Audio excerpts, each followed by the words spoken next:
Sociedade Brasileira de Cirurgia Plástica, entre 2014 e 2019, o número de procedimentos subiu de 72 mil para 256 mil ao ano. Que procedimentos? O pós, a gente sempre fala a questão da harmonização facial. Hoje o nosso tema é pós-harmonização facial. Aqui no estúdio, a dentista Thaís Cristina da Rosa vai falar um pouquinho sobre isso, porque semana passada, doutora Thaís, seja bem-vinda, viu?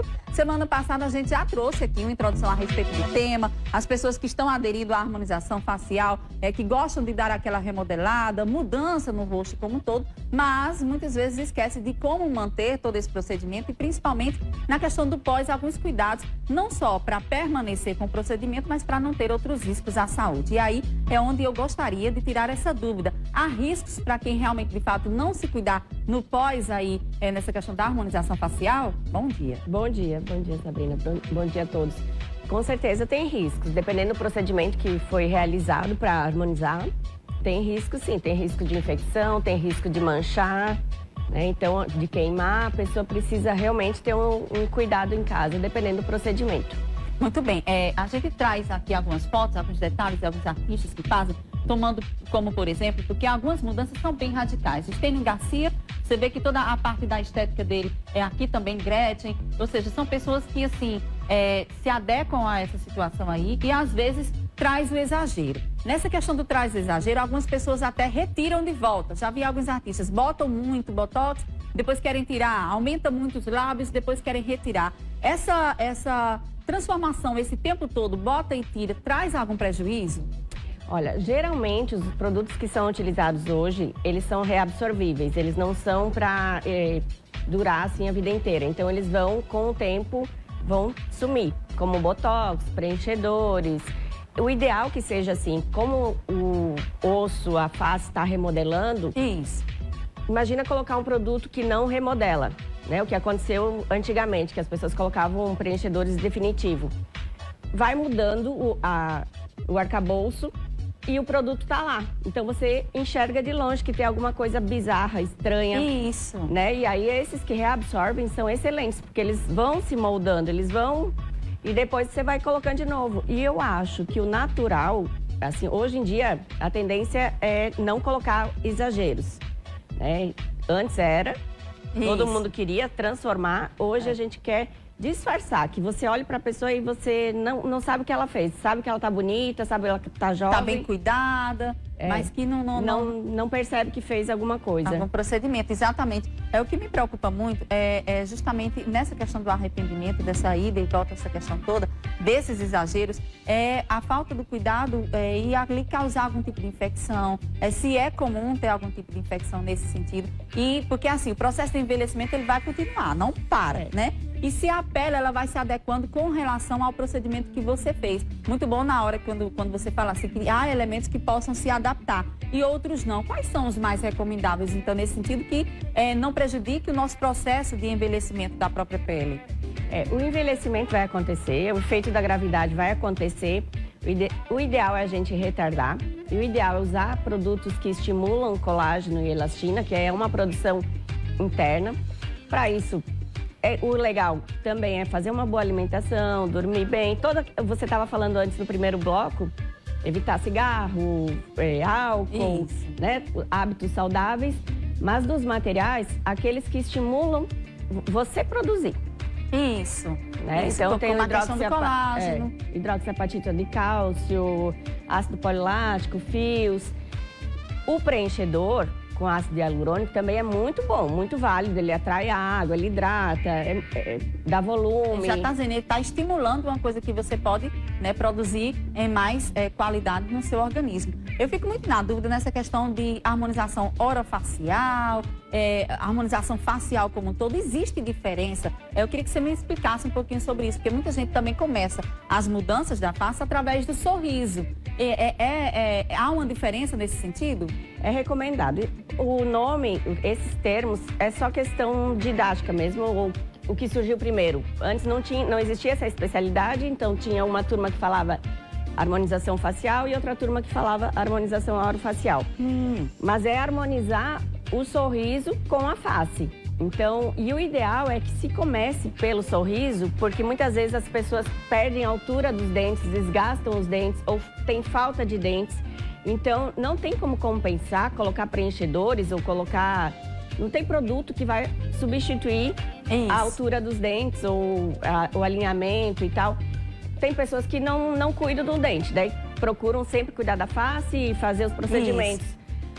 Mas não fica alguma coisa estranha, assim, a gente vê que tem alguma coisa errada. Exato. E é um dos procedimentos que a gente tá vendo mais, que aqui na mandíbula, né, é que tem um nome específico, que é para melhorar outras coisas, para tirar a papada. E de que maneira, se eu não fizer isso, lipopapada, exatamente, se eu não fizer um procedimento pós, faço o procedimento, mas uma questão pós para manter volta, porque tem muita gente que se preocupa nisso, eu vou fazer um procedimento, mas será que vai voltar ao que era antes? Nessa questão aqui, dessa parte aqui, como é que a gente pode trabalhar, que produtos a gente pode estar utilizando que realmente não volte a papada, não volte aquilo que a gente queria retirar? A questão da papada tem vários fatores. A gravidade vai continuar agindo, né? As células vão continuar envelhecendo, vai ter a flacidez. Quando você faz a lipo, tem que trabalhar o tecido, tem que ter produtos que estimulam para não ter muito flacidez. Porque às vezes você pode tirar a gordura e ficar aquela pele caída. Então, o preenchedor dessa região aqui vai ajudar a sustentar os tecidos abaixo. Certo, perfeito, perfeito. Pessoal, se vocês tiverem alguma dúvida sobre esse assunto, também podem interagir aqui com a gente, tá? Vamos dar a oportunidade ao pessoal aí de casa. Muita gente, eu sei que quer fazer alguma pergunta, então tem o WhatsApp aí que vai aparecer na nossa telinha. Você pode mandar mensagem de áudio, mensagem de texto, que a gente vai reproduzir aqui junto com a nossa especialista, tá bom? Aproveita esse momento do nosso consultório do povo aqui para tirar as suas dúvidas a respeito dessa questão do pós da harmonização facial e até da própria harmonização, que eu sei que muita gente pode querer tirar algumas dúvidas. E aí vem as famosas ruguinhas, né? Todo mundo fica assim, aquele cuidado nessa parte dos olhos que eu acho que deve ser bem mais intenso. E já vi casos da pessoa fazer a retirada das rugas, né? Colocar o botox, essa coisa toda, mas não cuidou muito bem, não sei o que aconteceu e acabou tendo inflamação nos olhos. É comum isso acontecer? Por que tem essas inflamações nos olhos e que cuidados a gente tem que ter com essa região? Não é comum ter inflamação nos olhos, né? Às vezes pode ter uma infecção ou ter outra alergia, alguma coisa associada, mas dificilmente é do produto da toxina botulínica. Pode acontecer, o que é mais comum, a pálpebra cair, porque pega uma musculatura que não deixa a pálpebra dos olhos abrir, né? Sim. Então, a pessoa fica com a pálpebra caída, mas é temporário. Né? Geralmente, em 3 semanas já resolve. Tem alguns produtos para usar, para ajudar uns colírios, mas a questão das ruguinhas, o Botox ele é preventivo. Tá. Né? E o que, depois que quebrar a pele, depois que marcar, já é mais difícil tratar, né? Então, o que a gente indica? O Botox preventivo, Botox é a marca, né? Mas é a toxina botulínica, tem vários produtos.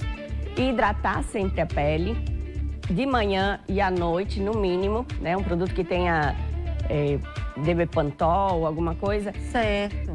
Usar o protetor solar, lógico, né? Fora isso, uma boa alimentação, se hidratar muita água durante o dia.